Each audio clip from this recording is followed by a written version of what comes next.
आप सभी लोगों का एक बार फिर से अपने पीसी बाई एस के सर चैनल में स्वागत है। आज हम सब कक्षा 10 रसायन विज्ञान, रासायनिक अपक्रिया एवं रासायनिक समीकरण पढ़ेंगे, जो कि जानते हैं बोर्ड परीक्षा में 2019 से लगातार 2024 तक आया हुआ है और ये बहुत महत्वपूर्ण अपक्रियाएं हैं। ये जब भी बोर्ड परीक्षा में आएंगे 5 नंबर के ऊपर ही आते हैं। तो आइए चलिए इसको स्टार्ट करते हैं। सबसे पहले जानेंगे हम सब रासायनिक अपक्रिया किसे कहते हैं। दूसरा, रासायनिक अपक्रिया के प्रकार कितने होते हैं। फिर रासायनिक अपक्रिया के प्रकारों के हम सब क्या पढ़ेंगे, प्रकार, और उदाहरण सहित उसको हम सब क्या करेंगे, समझेंगे। पहला आता है हमारा संयोजन या संकलन या योगात्मक अपक्रिया। दूसरा हमारा है वियोजन अपक्रिया तथा इनके प्रकार। तीसरा आता है हमारा विस्थापन या प्रतिस्थापन अपक्रिया।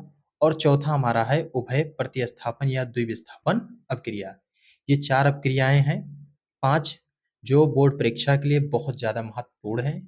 इनको हम एक वन करके सारी चीज़ों को अच्छे से पढ़ेंगे।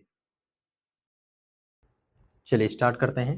तो सबसे पहले हम सब पढ़ेंगे रासायनिक अपक्रिया या अभिक्रिया। कई बार पूछ लिया जाता है कि अपक्रिया क्या है या रासायनिक अपक्रिया क्या है, तो उसके बारे में पढ़ेंगे। तो रासायनिक अपक्रिया किसे कहते हैं? जब एक या एक से अधिक पदार्थ परस्पर अभिक्रिया करके नए पदार्थ का निर्माण करते हैं तो उसे अभिक्रिया या रासायनिक अपक्रिया कहते हैं।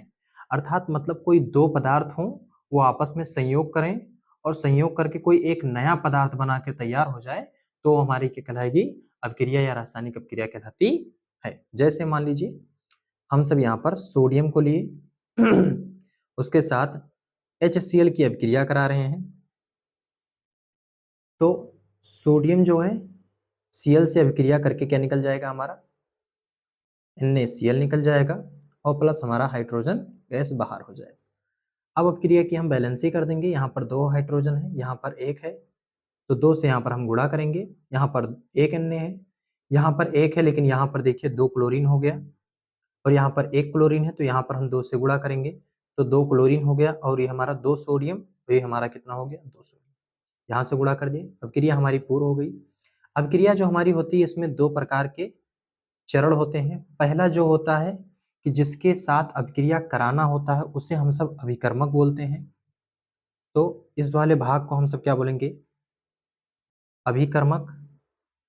और दूसरे साइड के जो अपक्रिया के उपरांत नए पदार्थ बन के तैयार होता है उसे हम सब बोलते हैं उत्पाद बोला जाता है।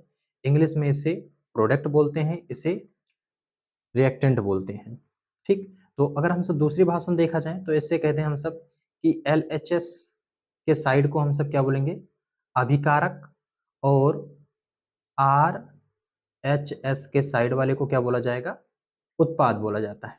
तो अभिकारक क्या करता है, अपनी अस्तित्व खोकर एक नए तत्व का या एक नए यौगिक का क्या करता है, निर्माण करता है। और हाइड्रोजन गैस हमारा क्या करेगा, ऊपर निकल जाएगा। जब अभिकारक अपना अस्तित्व खोएगा तब जाकर उत्पाद क्या करेगा, बन के तैयार होगा। इसी के साथ एक और अपक्रिया हम सब करते हैं। जैसे मान लीजिए Mg के साथ में HCl हाइड्रोक्लोरिक एसिड का अपक्रिया करेंगे। तो जानते हैं कि Mg के ऊपर 2 बैलेंस इलेक्ट्रॉन होते हैं, इसलिए क्या करेगा, MgCl2 तथा हाइड्रोजन गैस को उत्पन्न करेगा। तो यहाँ से हम 2 से गुणा कर देंगे, सारी चीजें बैलेंस। ये हो गया मैग्नीशियम क्लोराइड, ये हो गया हमारा सोडियम क्लोराइड, ये हमारा हाइड्रोजन गैस हो जाएगा। इसी को आगे करते हुए हम सब आगे पढ़ेंगे रासायनिक अपक्रिया के प्रकार। तो रासायनिक अपक्रिया के प्रकार में सबसे पहला पार्ट आएगा हमारा योगात्मक अपक्रिया या संयोजन या साकलन। और योगात्मक अपक्रिया से हम सब तात्पर्य है कि जब 2 परस्पर पदार्थ मिलकर किसी एक पदार्थ का क्या करें, निर्माण करे, तो उसे हम सबका बोलेंगे योगात्मक अभिक्रिया। ठीक, वह अभिक्रिया जिनमें 2 या 2 से अधिक प्रकार के पदार्थों के अणु परस्पर जुड़कर केवल एक ही प्रकार के पदार्थ के अणु बनाते हैं उन्हें हम योगात्मक अपक्रिया कहते हैं। ठीक है, मैंने कहा जैसे कि 2 कोई तत्व लो और 2 से मिलने के बाद कोई केवल कितना बने, 1 बने। जैसे ये देखिए हम सब सोडियम को लिए और सोडियम के साथ में हम सब क्या कर रहे हैं, क्लोरीन गैस को लेते हैं और इन दोनों का जब आपस में संयोग कराया जाता है तो ये बन के हमारा तैयार होगा 2NaCl। अर्थात देखिए कितना बन के तैयार हुआ है, केवल 1 बन के तैयार हुआ। कैसे, 2 लोग मिले हैं, 2 लोगों से मिलकर केवल कितना बन के तैयार हो, कोई एक तत्व या यौगिक बन के तैयार हो, तो हमारा योगात्मक संयोजन या संकलन अपक्रिया कहलाएगी। की। दूसरा एग्जाम्पल हम सब लेते हैं कार्बन मोनोऑक्साइड के साथ में क्लोरीन गैस। जब इसकी क्रिया हम सब कराते हैं तो हमारा बन के तैयार होगा COCl2।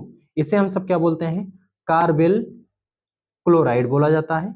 एक और अभिक्रिया हम सब लेते हैं Mg के साथ में ऑक्सीजन की अभिक्रिया जब कराएंगे तो क्या बन के तैयार होगा, MgO।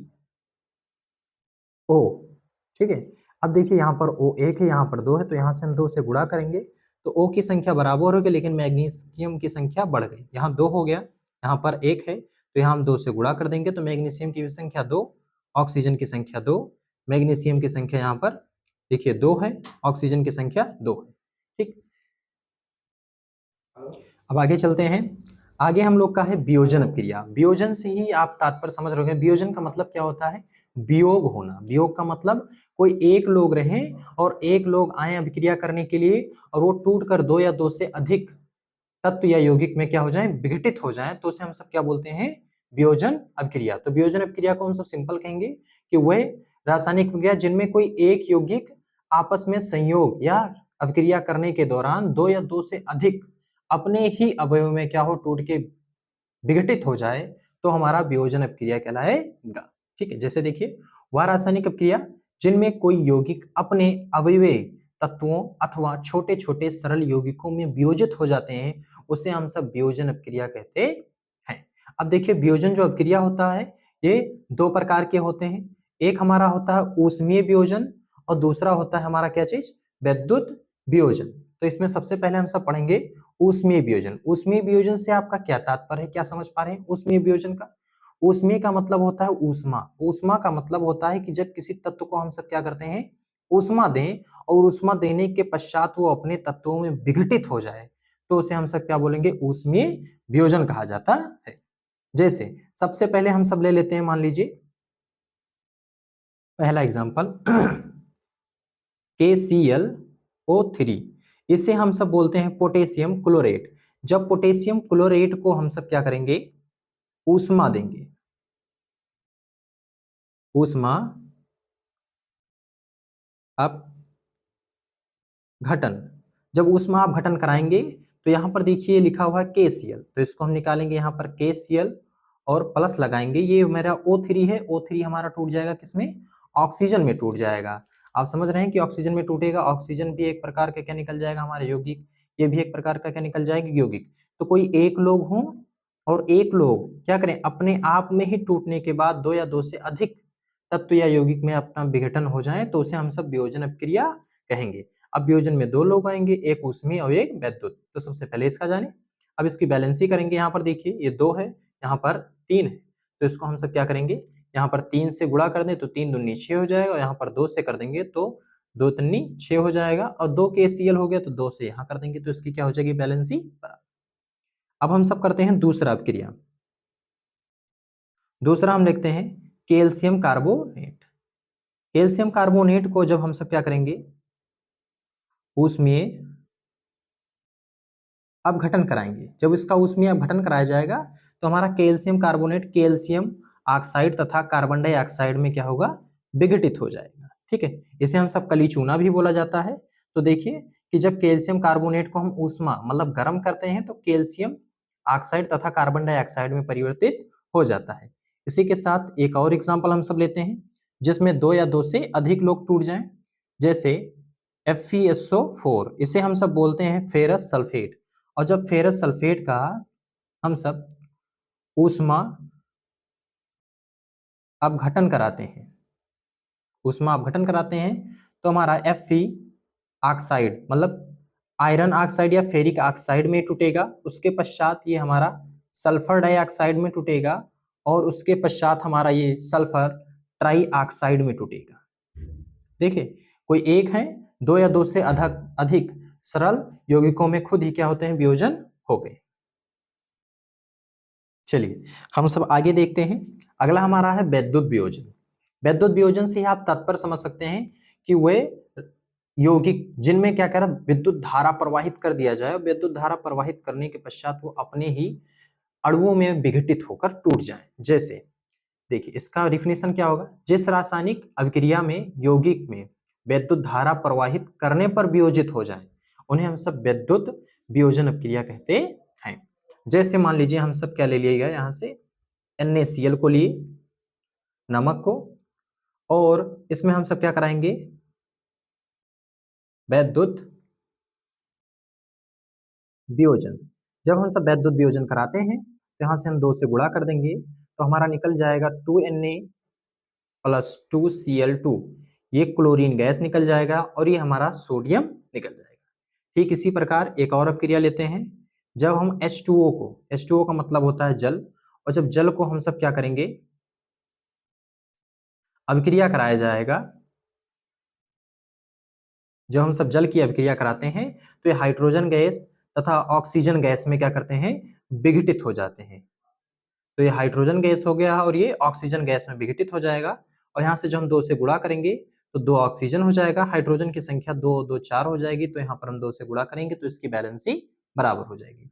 ठीक इसी प्रकार एक और अपक्रिया हम सब लेते हैं, Al2O3, और इसकी भी हम सब कराएंगे क्या चीज, वैद्युत वियोजन।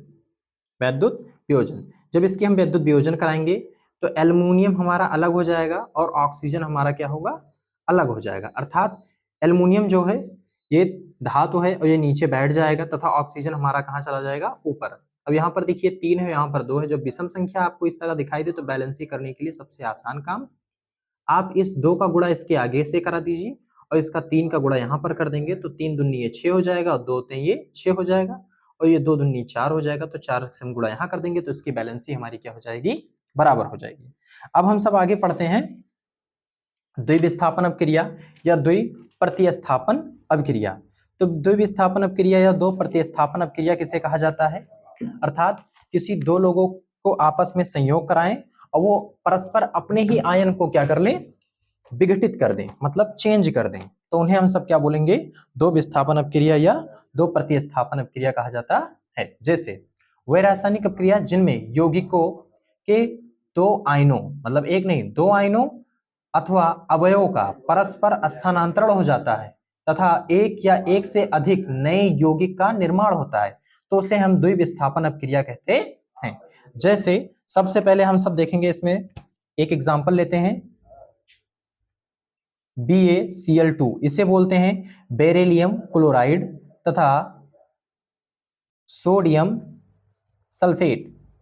तो आप ध्यान से देखिए, ये क्या करेंगे, आपस में ही आयन को परस्पर स्थानांतरण कर देंगे। जो क्लोरीन है ये किसके साथ चला जाएगा, सोडियम के साथ में, और जो बेरिलियम है ये किसके साथ अपक्रिया कर लेगा, हमारा सल्फेट के साथ में। तो ये बनके क्या तैयार हुआ हमारा, 2NaCl प्लस BaSO4, मतलब बेरिलियम सल्फेट ये बन जाएगा, और ये हमारा सोडियम क्लोराइड। ध्यान से देखिए, मैंने कहा कि जो दोनों आयन आपस में ही संयोग करके क्या कर लें, स्थानांतरण हो जाएं, मतलब बेरिलियम अपने आयन को, मतलब क्लोरीन को यहाँ छोड़ दिया, सोडियम ने अपने ही आयन मतलब SO4 को इसने यहाँ छोड़ दिया, और छोड़ने के बाद दूसरे दूसरे दोनों लोग अपना स्थानांतरण परिवर्तन करके एक नए तत्व या यौगिक का क्या करते हैं, निर्माण करते हैं, तो हमारा द्विविस्थापन या द्विप्रतिस्थापन अपक्रिया कहलाती है। एक और एग्जांपल हम सब देखेंगे, जैसे कॉपर सल्फेट, कॉपर सल्फेट, और ये हमारा हो गया सोडियम हाइड्रोक्साइड। देखिए कि जो सोडियम है ये कॉपर के साथ अपक्रिया कर देगा, और जो हमारा कॉपर है ये OH के साथ, मतलब हाइड्रोक्साइड के साथ ये अपक्रिया करेगा। तो हम सब जानते हैं कि इसके ऊपर 2 चार्ज होता है, इसलिए कॉपर क्या करेगा, OH को 2 बार लेगा, इसके ऊपर -1 चार्ज होता है, इसके ऊपर +1 होता है, और इसके ऊपर -2, तो इसका 2 आयन इससे अपक्रिया करेगा तो क्या बनाएगा भाई, Na2SO4 बनाएगा। जान पाए।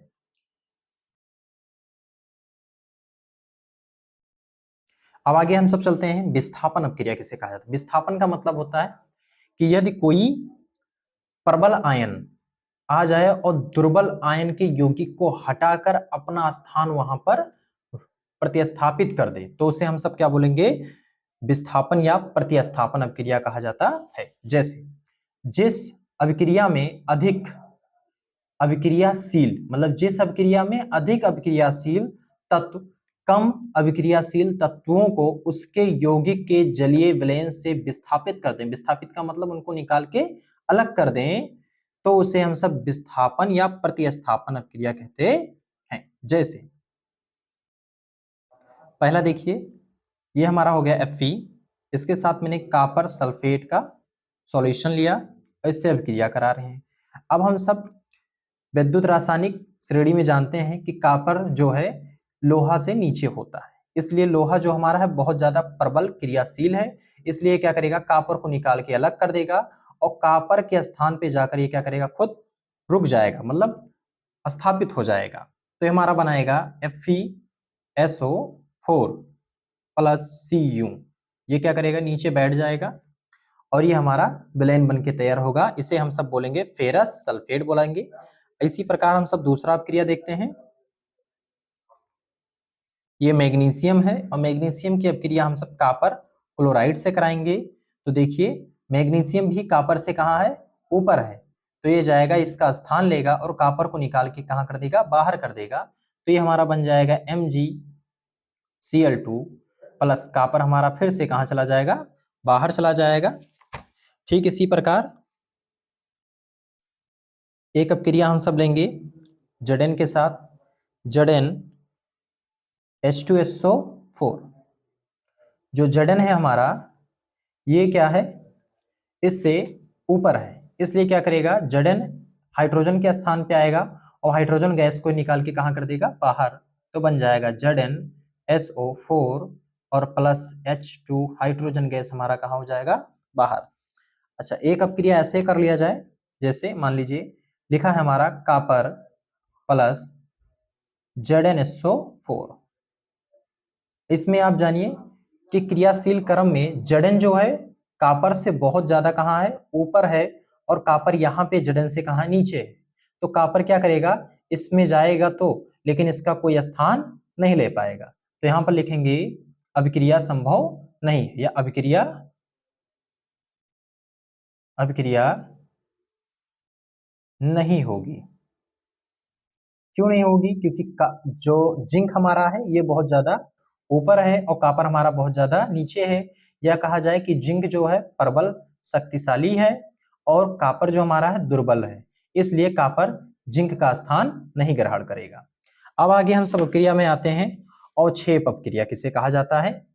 तो अवक्षेप अपक्रिया में यदि कोई लोग आपस में अपक्रिया करें और अपक्रिया के दौरान ये क्या कर लें, एक स्थान पे अवक्षेप के रूप में नीचे बैठ जाएं, तो उसे हम सब क्या बोलते हैं, अवक्षेपण अभिक्रिया कहते हैं। जैसे अवक्षेपण अभिक्रिया में सबसे पहला काम हम सब किसके साथ करेंगे कि वे रासायनिक अपक्रियाएं जिनके फलस्वरूप कोई अविलेय पदार्थ उत्पन्न होता है। अविलेय पदार्थ का मतलब कोई भी अविलेय पदार्थ उत्पन्न हो और उत्पन्न होने के बाद वो नीचे क्या हो, प्रतिस्थापित हो जाए, तो उसे हम सब क्या बोलेंगे, अवक्षेप अभिक्रिया। जैसे मान लीजिए अभी हम सब पीछे किया ही गया था कि बेरिलियम क्लोराइड प्लस Na2SO4 इसके साथ अब क्रिया करेंगे और क्रिया करने के बाद ये बेरिलियम जो है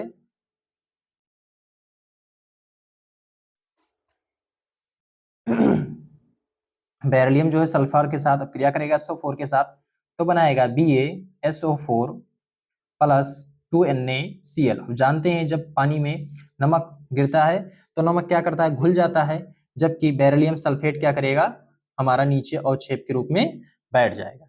ठीक इसी प्रकार एक और अपक्रिया हम सब करते हैं,